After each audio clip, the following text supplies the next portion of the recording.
Hello, welcome back to Math 332 Linear Algebra. Today we are going to talk about the concept called orthogonal basis or orthonormal basis. Okay, so we know what is the basis for a vector space. That is something that span the space and being linearly independent. So we know that long time ago. So say S is a basis for a vector space W, then it means that S has elements, let's say W1s all the way to WK. That S is a basis for W means two different things. Number one, the span of all this W1 all the way to WK has to be the vector space W. And number two, all these vectors here has to be linearly independent. Linearly independent. So we know this concept before, so we know what basis is. Now the question is, what is orthonormal basis? So we want to add a little bit more structure to it. And from the terminology, you know that it has some things to do with perpendicular, 90 degrees. Okay, so that's the thing. All right, so that's the things that we want to talk about today. All right, so again, a quick review. We know how to define dot products already. And we need to talk about dot products every time we talk about orthogonality, because dot products is something that's very easy to compute and will and able to tell you whether or not two vectors are perpendicular, orthogonal to each other.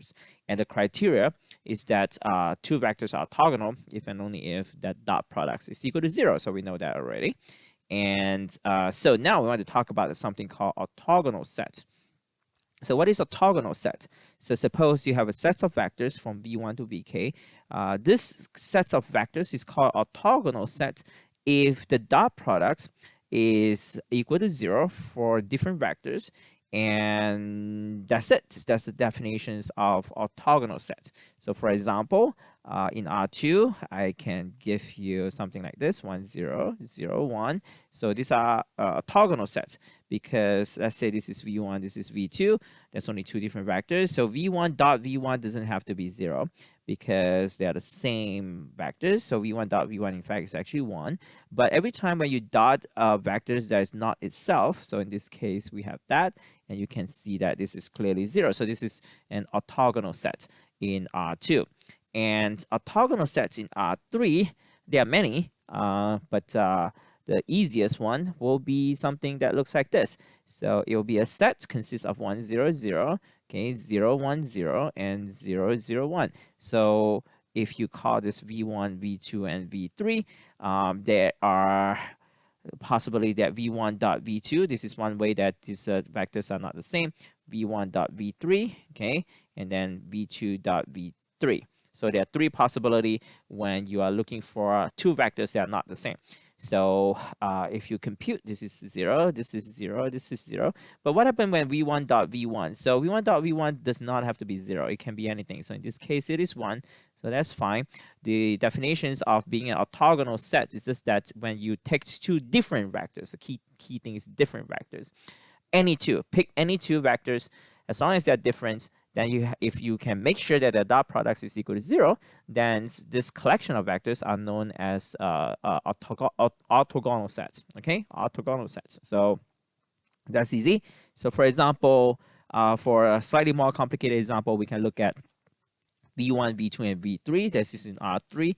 This is not so obvious now, but you can also verify that V1 dot V2, V2 dot V3, V1 dot V3, they are all 0. So by definition, it will form an orthogonal set. Okay, so that's that. That's just orthogonal set. Okay, so now we have a theorem which you already seen a version of it previously, which says that if you have orthogonal set of non-zero vectors, if you have a non-zero vector, a collection of non-zero vector in Rn, and every time you choose two vectors, as long as they are different, you take the dot product that are equal to 0, then these vectors must be linearly independent. Okay, so the obvious case is like the example that I gave you just now, like in R3, you have the 1, 0, 0, 0, 1, 0, and 0, 0, 1.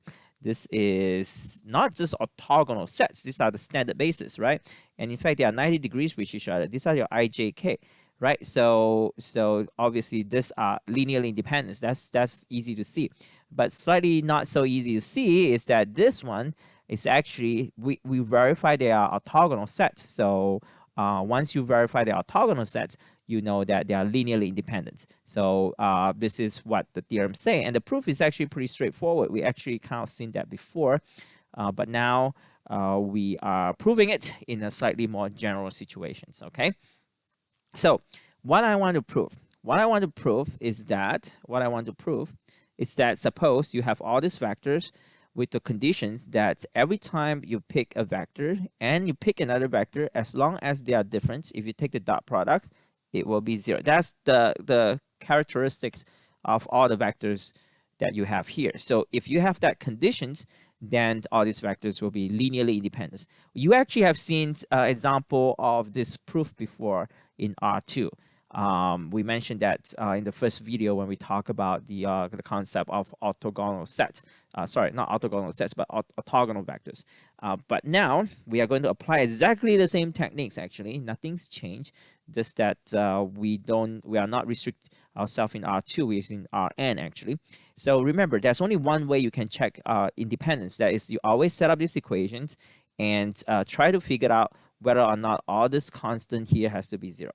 If all this constant here has to be 0, then you, by definitions, all these vectors are independent. So we are assuming that we have this hypothesis. We have these conditions here, okay? Remember, the condition says that if you pick two different vectors, you take the dot product, they will be 0. Okay, so now I'm claiming that if you have a set that have that property, then the set is linearly independent. I'm proving it right now. Okay, so the proof is very straightforward.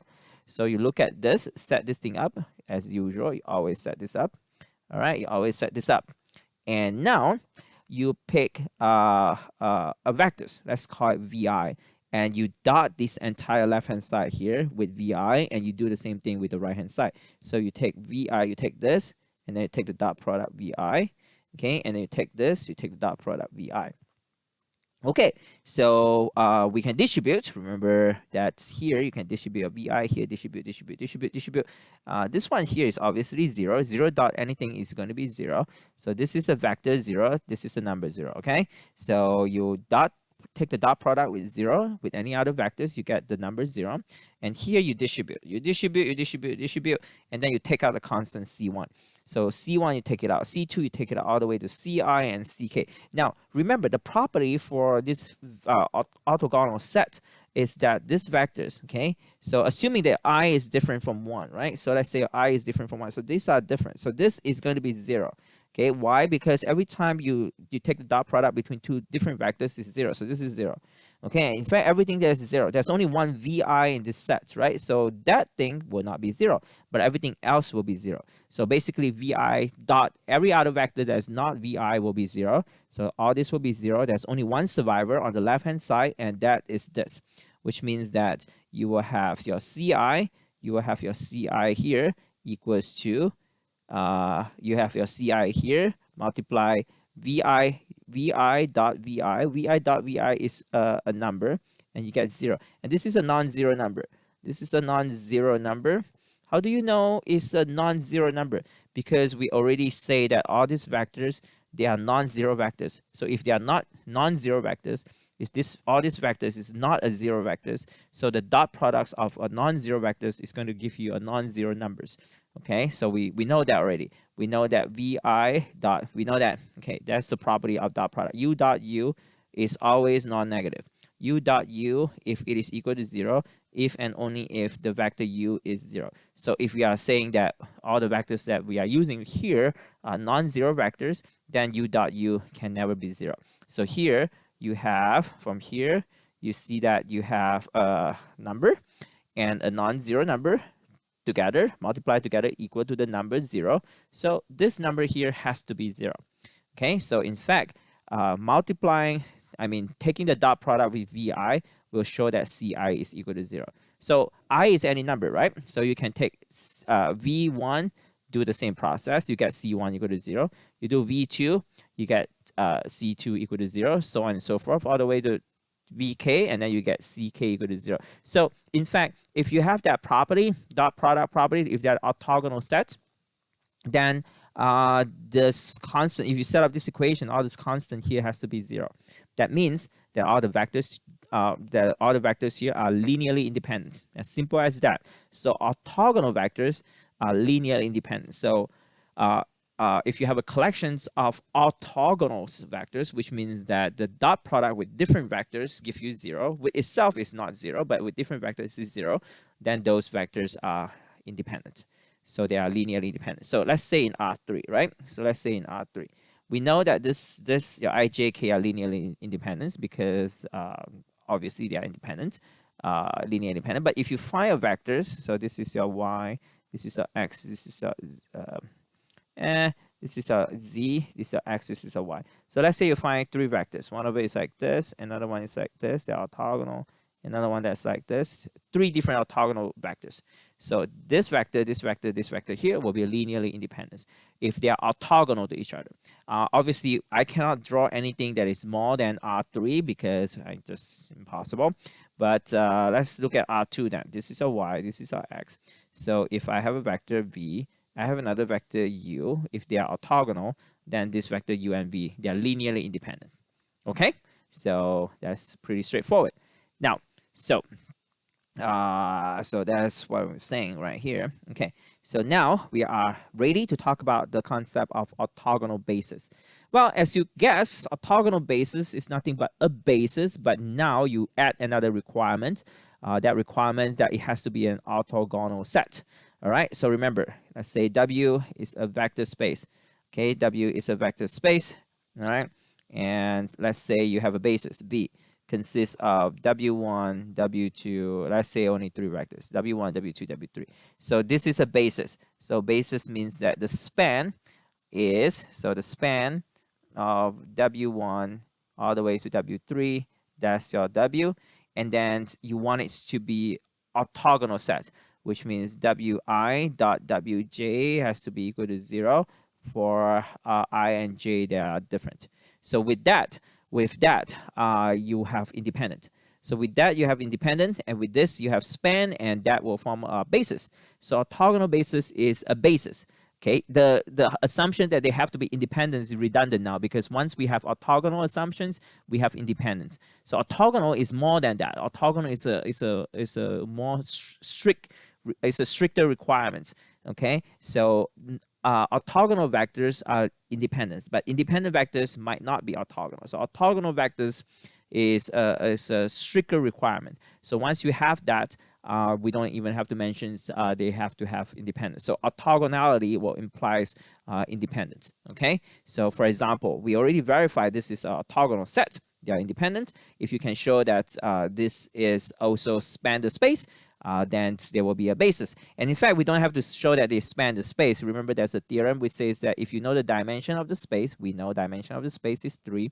And if you can find 3 independent vectors, then that 3 independent vectors will form a basis because the spanning part will be obvious. Okay, so this is an example of not just a basis in R3, but this is a basis that is orthogonal in R3. Actually, the easiest one, the easiest example of an orthogonal basis in R3 is still the standard basis. The standard basis are still an example of orthogonal sets, and they form an orthogonal basis. Okay, so if all these vectors are orthogonal, actually it is very easy to find. So remember, this is like a span problem that we always want to show. So suppose that we have this vector here, this vector here, this vector here, and our question is, hey, is the span of all these vectors, this vector, this vector, this vector. So this vector, this vector, this vector, is the span of this vector R3. These kind of questions is always solved by row reduction, blah blah blah, this and that. But that's an alternative. Now you can actually use dot product if you already know this is an orthogonal basis.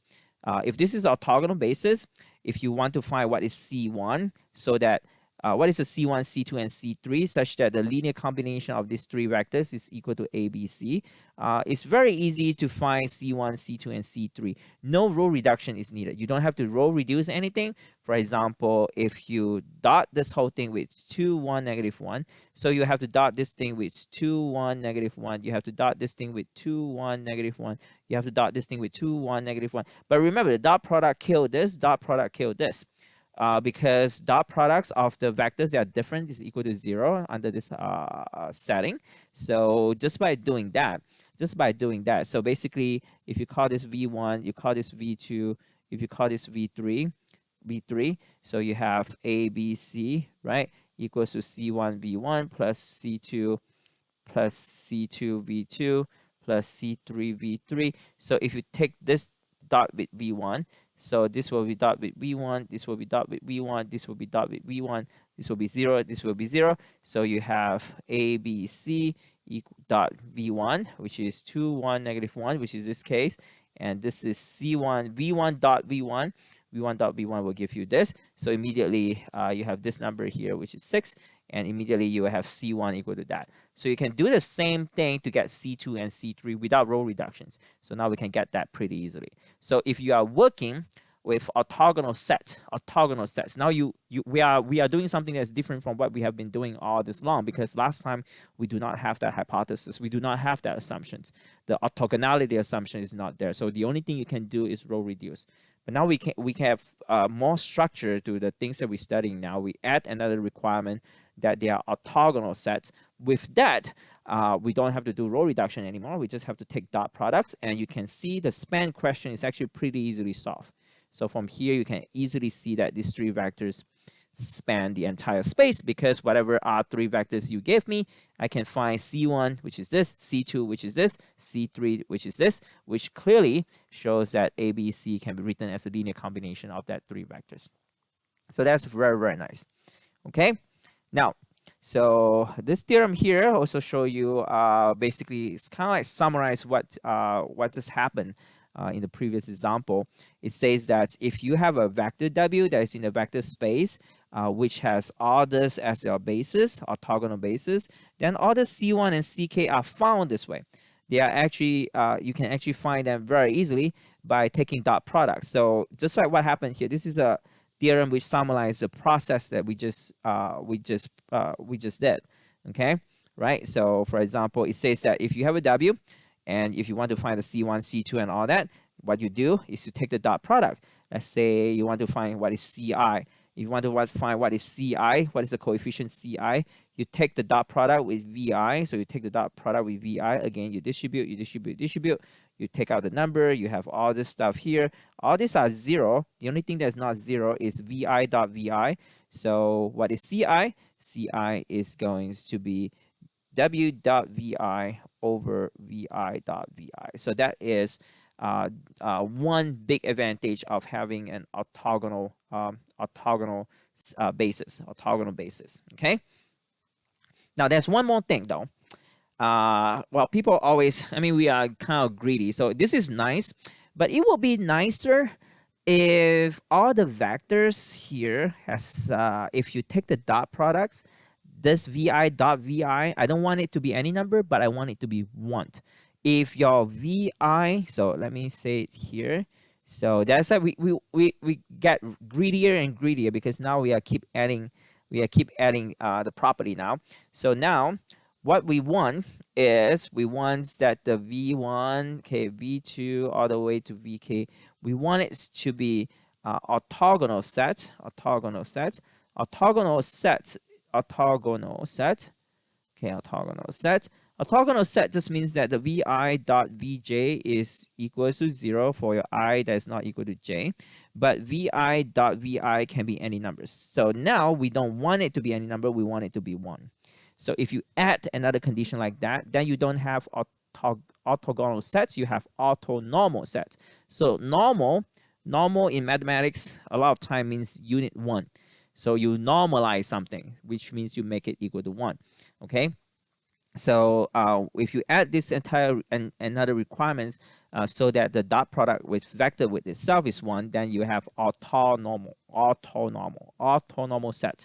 and you can, that's what it says here, that we want it to have a property that if they are different, the dot product is 0, but if they are the same vector, you take the dot product, it will be 1. Then it just means that the computation will be easier. So for example, this is an example. This one bad thing about having added these requirements to be so that your matrix, so that your vectors is of unit 1, is that now you have to normalize it.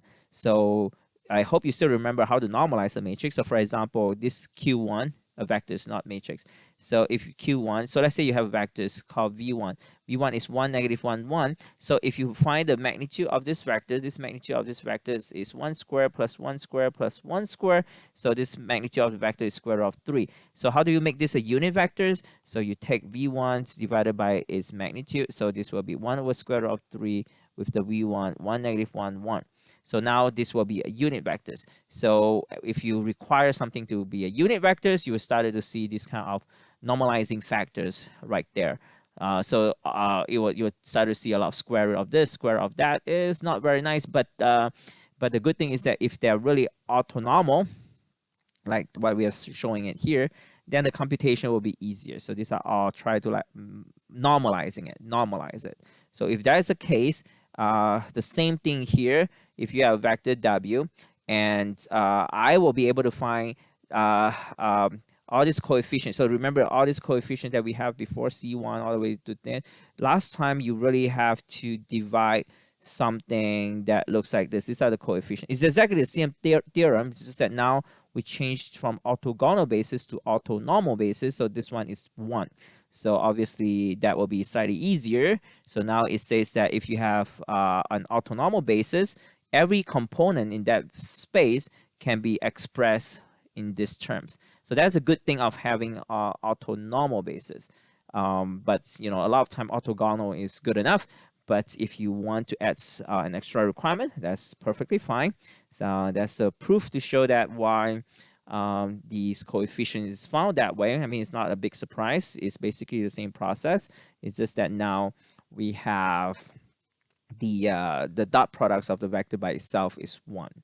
So that's all of it. This is a very brief introduction of the concept of a basis that is either orthogonal or either orthonormal. So the key idea is that the dot products of two vectors, they are different. It has to be 0. That's always the same. If it is orthonormal, you just have to add another requirement that when you take the same vector dot itself, then you want it to be unit 1. Okay, and we'll see that a lot. We'll use it, and in the next discussions.